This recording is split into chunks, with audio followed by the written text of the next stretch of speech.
Androany mo isika iresadresaka mikasika any mpanakanto dadilovy sy ireo lalantsavatra izay nolalovany ary indrindra ihany koa moa ny tantarany fohifohy izay ho tantaraintsika amin'ny masinandro nakia.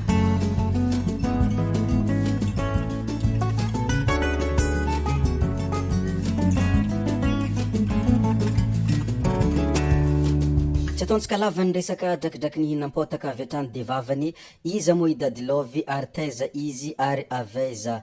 I dadilovy moa ny tena anaran'ny mpanakanto dadilovy dia Stefano Wilson Hervera Josalama, izany no tena anarana izay fiantsona izy fa nom d'artiste anazy zay antsona hoe dadilovy.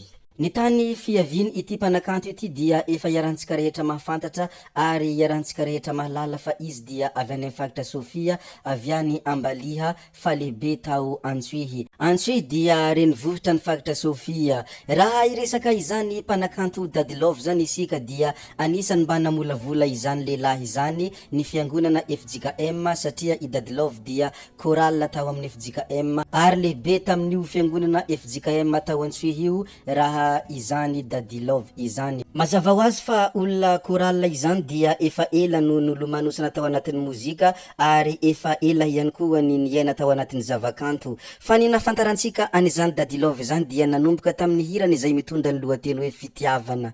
Io fitiavana io anisan'ny hira izay tena nafantarany maro dadilovy indrindra tamin'ny faritra Sofia ary manerana ny nosy rehetra teto Madagasikara dia io no nafantarana any dadilovy voalohany nanenika ny faritra Mazenga sy ny sisa sy ny ireo rehetra izay niantefana izany hira izany. Tsy magaga raha toa ka tafiaradia tamin'ny Andriamatofoloha Andry Nirina Rajoelina izy taty aorina satria i Andry Rajoelina dia fitiavana lehibe indrindra fa ny hira izay tena nafantarana any dadilovy tamin'izany fotoana izany dia i hira mitondra lohateny hoe fitiavana koa tojy ny tia sy ny manina ary tojy ny be fitiavana sy ny lavitra ny fankahalana. Tsy magaga raha toa ka niaradia izareo taty aorina.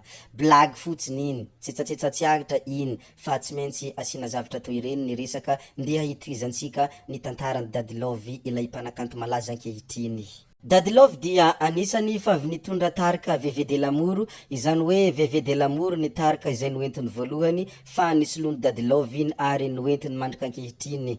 Raha tsy ahivina ny tantara sy ny ireo fotoana izay namakivaky ny dadilovy tao anatin'ny mozika izany dia efa nisy fotoana iray groupe izy Morin fa taty aorina dia nisaraka izy reo ary efa samy hitantsika mijoro ankehitriny na i Morin Sangalov izany na i dadilovy.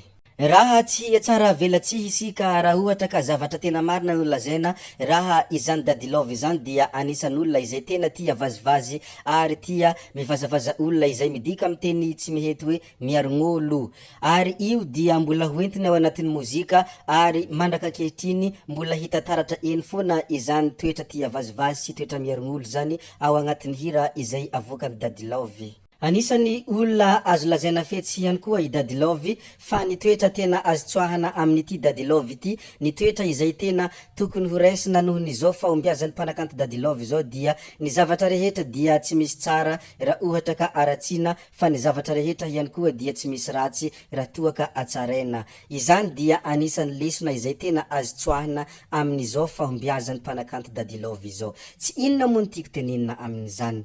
Ny mivazavaza olona na hoe miarogn'olona dia azo atsaraina avadika ao anatin'ny mozika, hitantsika taratra eo amin'ny hirany dadilovy izany fa tena anisany mampiavaka dadilovy izany blague izany. Izay la itenenako hoe ny zavatra rehetra dia tsy misy tsara raha toa ka aratsiana fa ny zavatra rehetra kosa dia tsy misy ratsy raha toa ka atsaraina.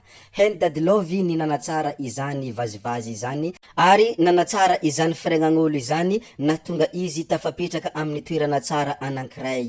Na de eo aza izany zavadrehetra izany dia azadino fa i dadilovy dia anisan'olona izay tena tia fiarahamonina ary anisan'olona tsy mba miavinavina izany dadilovy. Rehefa ianao zay miresaka aminy dia tsy maintsy miresaka izy, enina tsy miresaka aminy aza dia tsy maintsy miresaka ihany i dadilovy. Izany no tena mampiavaka io mpanakanto io. Anisan'ny mpanakanto tsy tia manambony tena izy satria izay toetra rehetra noteneniko teo izay dia tsy mba ahitana taratra ny fanambonintena. Ny olona tia vazivazy, ny olona tia miarogn'olo, ny olona tia mifandray amin'olona rehetrarehetra dia anisany tsy ahitana ny toetra anankiray izay lazaina hoe manambony tena ny olona manana izany toetra izany. Dadilove ihany koa dia anisany artista na mpanakanto izay azo lazaina fa tena passe-partout amin'ny gadona rehetra toy ny slow dia tsy misy tsy mahafantatra fa tena mahay slow izany mpanakanto Dadilove zany ary mahay antosy, mahay malesa, mahay baoejy, mahay zokolove, indrindra moa ny salegy dia tena hainy izany mpanakanto Dadilove izany. Feno ny fepetra maha artista ny Dadilove satria voafehiny daholo ireo gadona rehetra ireo ary ireo dia anisany gadona izay tena mibahan-toerana amin'ireny toerana iasany na hoe toerana anaovany tournée ireny. Raha ny resaka arak'asa dia efa hatrizay tsy nampatahotra izany Dadilove izany satria araka izay efa nolazaiko efa avy chorale izy koa dia tsy ahinany amin'ny famalanan-kira eny ambonin'ny sehatra na eny amin'ny estrady. Inona ary ny fianarana izay norantovany izany mpanakanto Dadilove izany. Dadilove dia anisan'ny mpanakanto izay tena be diplôme fa misy tsy azo avoaka eto satria mbola tsy nazahoanay alalana ny mamoaka izany zavatra izany fa ny hazonay ambara fotsiny dia hoe i Dadilove dia manana ny doctorat amin'ny resaka comédie internationale ary tena tsy mitsanga menatra raha ohatra ka hoarina amin'ireo avy any ivelany raha izany Dadilove izany satria ny diplôme izay ananany dia international. I Dadilove ihany koa dia anisan'ny mpanakanto izay tsy fahita mampiara-peo amin'ny artista maro izay antsona amin'ny teny vahiny hoe featuring. Ara izany tsy fanaovany featuring matetika izany dia anisany mandray anjara amin'ny fitazomana ny kalitaony ny vokatra, indrindra fitazomana ny lanja sy ny hasarobidiny maha izy azy ilay midika amin'ny teny vahiny hoe prestige. Tsy midika kosa izany miavonavona i Dadilove fa izany dia anisany hafetsena izay ananany ity mpanakanto ity araka izay efa nolazaiko foana i Dadilove dia anisany fetsy.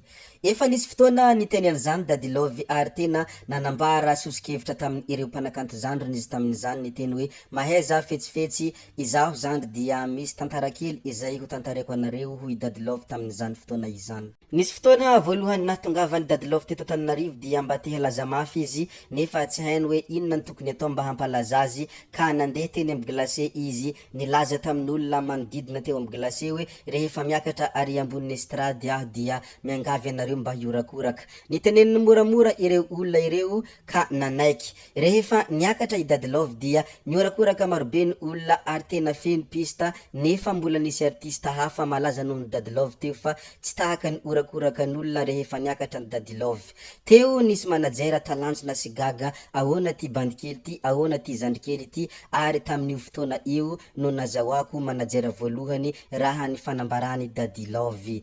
Ny tiany atongavana amin'izany dia mahaiza fetsifetsy foana amin'ny fiainana raha toa ka teo tafa fa ilaina foana ny afetsena. Zay sy zay ny mikasika any mpanakanto Dadilove. Apetraka antsika hatreo koa dia ankasitrahana eram-po eran-tsaina ianareo navita ny hain'ny video hatramin'ny farany, mbola hiangaviko foana ianareo ny mbola hanaraka ny video manaraka zay fa veloma vetivety daholo ianareo fa tsy hoe veloma mandrakizay. Bye bye.